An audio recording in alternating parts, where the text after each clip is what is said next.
Welcome back, everybody, to the deep dive. This time, we're heading straight to the edge of what's happening in AI.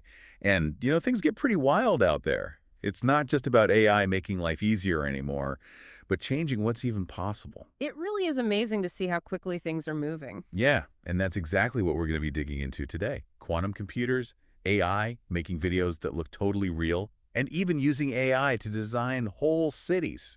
Buckle up, because this is going to be a wild ride. It's a really fascinating time to be involved in AI. Things aren't just happening in labs anymore, they're impacting our lives in ways we never could have imagined. Exactly. So let's jump right in. Starting with quantum AI, which is where things get kind of mind-bending. Google's cooked up this quantum chip they're calling Willow. And get this, it can solve problems that would take regular supercomputers eons to figure out, but Willow can do it in just minutes. It's wild, right? It's a completely different way of computing. Instead of using bits that are either a 0 or a 1, quantum computers use qubits, and those can be both 0 and 1 at the same time. Whoa, so what does that even mean? Basically, it means they can explore tons of possibilities all at once, which is what gives them that insane speed. So it's like having a supercomputer, but all in one tiny chip. That's incredible. But what does this mean for us in the real world? Well, think about medicine for a second. Quantum AI could simulate how different drugs interact with individual patients, like at a molecular level. Wow. Yeah, that would mean hyper-personalized treatments for everyone. Or what about climate modeling? Yeah. We could create these incredibly accurate simulations that could help us predict and maybe even prevent the worst effects of climate change. It sounds like quantum AI could really revolutionize a lot of different fields. It really does have that potential, but it's important to remember that quantum computing is still pretty new. There are definitely some big challenges like actually building and scaling these systems, and then just getting them to work consistently is a huge hurdle. So we're just scratching the surface here. Okay, let's move on to another huge development in AI, creativity. Have you heard of OpenAI's Sora? It's a tool that can generate crazy realistic videos just from text descriptions. It's like having a Hollywood director in your pocket. It is pretty incredible. Just imagine writing a scene like a lone astronaut is walking on the surface of Mars and the sun is setting, casting these long shadows, and then boom, Sora creates a video that looks like it was actually filmed there. That's mind-blowing. Seriously, I can already see this being used in so many ways, like education, creating super engaging content, or even making whole movies without cameras. Absolutely. And that means pretty much anyone with a good story and a way with words could create high-quality videos. It could really democratize filmmaking. But with that much power, we have to ask, what happens when AI can create videos that are basically indistinguishable from reality? Yeah. How will we know what's real and what's generated? That's the million-dollar question. As this technology gets even more sophisticated, we need to figure out ways to verify whether content is authentic and make sure it's being used ethically. We don't want to end up in a world where we can't tell the difference between reality and what a computer made up. Yeah, it's exciting, but it's also a little scary. We need to be careful with this. Exactly. We have to understand the risks and make some guidelines to make sure AI is used ethically and responsibly. Speaking of ethics, one topic that's been on everyone's minds lately is artificial general intelligence, or AGI. Oh yeah, AGI. This is AI that could potentially be smarter than humans in every way. Yeah, and that's a big one, right? Definitely. AGI isn't just about doing specific tasks. It's about creating AI that can learn, adapt, and solve problems across all sorts of areas, just like we can. So instead of having AI that's good at chess or driving, we'd have AI that can do all those things and maybe even things we haven't even thought of yet. Right, AGI is all about replicating those general cognitive abilities we have, like reasoning, problem solving, even creativity.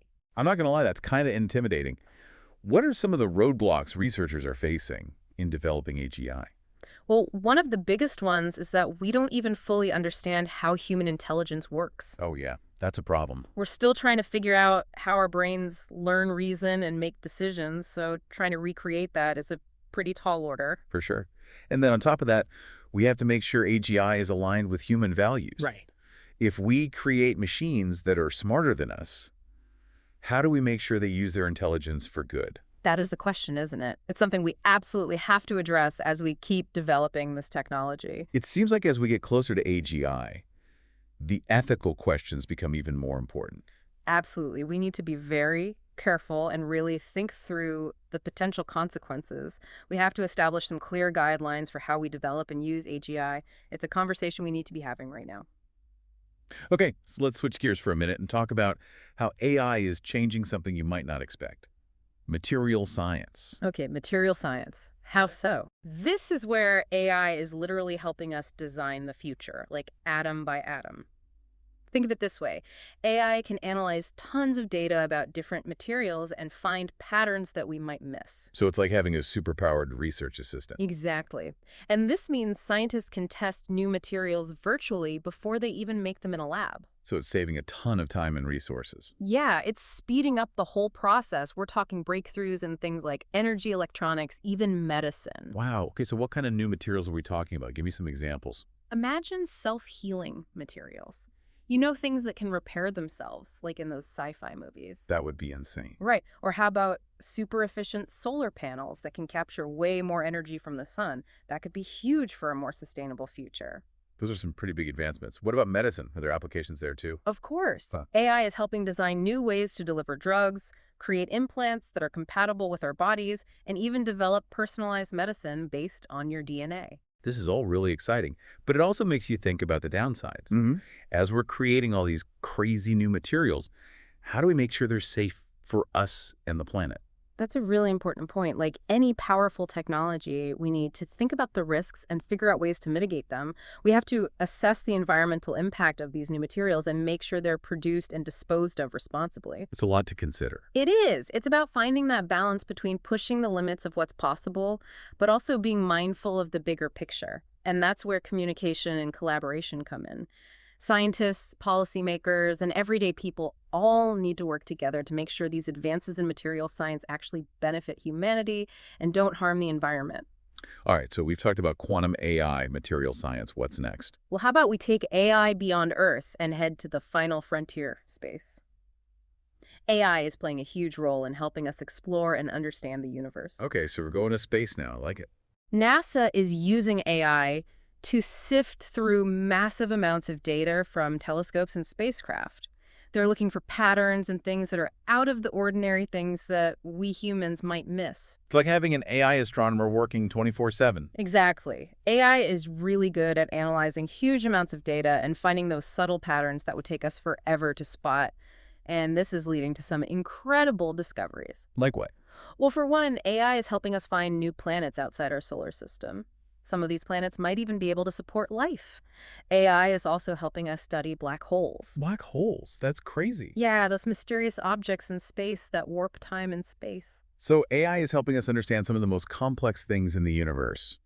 But I bet working in space comes with its own unique challenges for AI. You're right about that. Space is harsh. Extreme temperatures, radiation, vast distances. It's not easy for anything to survive out there, let alone AI systems. Yeah. So what are scientists doing about that? Oh, they're working hard to develop special AI systems that can operate reliably even in those extreme conditions. That's pretty impressive.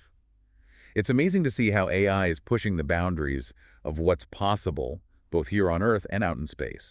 But as we develop these super advanced AI systems, we can't forget about the ethical side of things. That's a really important point. As AI gets more powerful and independent, we have to make sure it's used for good and that it aligns with our values. Absolutely.